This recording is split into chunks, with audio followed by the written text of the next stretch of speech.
Ada banyak kisah yang terangkum dalam hadis yang kita bisa pelajari dengan narasi yang cukup ringan, cukup renyah, tidak begitu sulit, tapi itu sangat memberikan makna kehidupan dalam diri kita.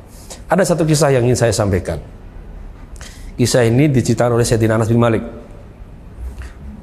Satu saat datang seorang badui, Rasul sedang dalam majlis.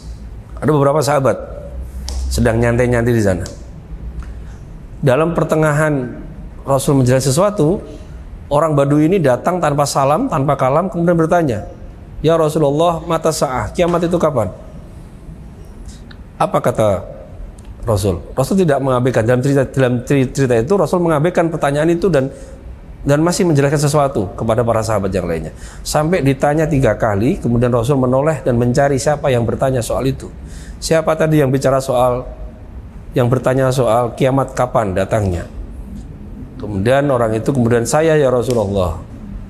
Rasul tidak langsung menjawab apa itu tanda kiamat. Kiamat datang ketika ada peristiwa A, fenomena B, fenomena ini. Tapi Rasul kemudian hanya bertanya, sudah bekal apa yang kamu bawa? Bekal apa yang kamu siapkan? Sudah punya modal apa yang kamu ingin bawa nanti dia di kiamat itu sendiri? Jawaban yang tidak terduga muncul dari lisan seorang Arabi. Jawaban yang nanti akan memberikan satu konfirmasi pernyataan yang disukai oleh para sahabat, terutama oleh Sayyidina Anas bin Malik. Orang ini badui kemudian menjawab, tidaklah aku punya bekal dengan sholatku, tidaklah aku punya bekal dengan puasaku, tidaklah aku punya bekal dengan amalku A, B, C dan seterusnya.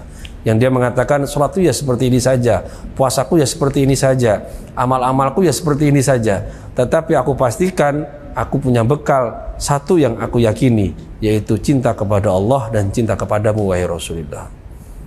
Maka dalam hadis itu diceritakan Rasul kemudian tersenyum dan mengatakan, anta ma'aman ahbabta, kau bersama orang yang kau cintai. Maka konsep beragama yang paling ideal adalah konsep beragama dengan mahabbah, dengan cinta.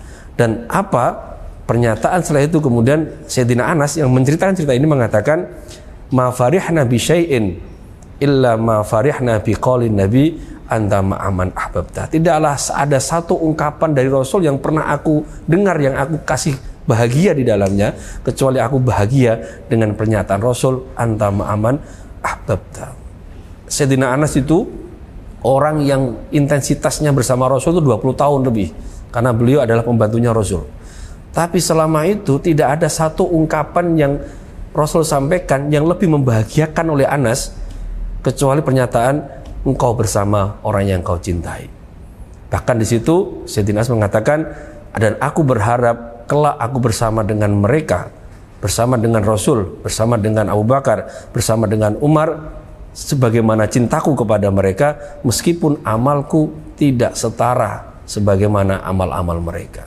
Kemudian para ulama memberikan makna dari pernyataan Sayyidina Anas ini dengan mengatakan, mahabbah tidaklah mesti kemudian kita punya kesempurnaan untuk meniru dan mengikuti yang kita cintai. Tapi setidaknya ada hal yang kita ikuti dari mereka meskipun itu tidak sempurna. Padahal idealnya innal muhib liman yuhibbu muti'u. Kekasih itu kepada yang dikasihi pasti akan selalu taat. Idealnya seperti itu. Tapi minimal kalau kita belum sampai pada level sempurna mengikuti, sempurna dalam mahabbah, setidaknya kita pernah mengikuti satu bagian kecil dari rasa kecintaan kita kepada Rasul.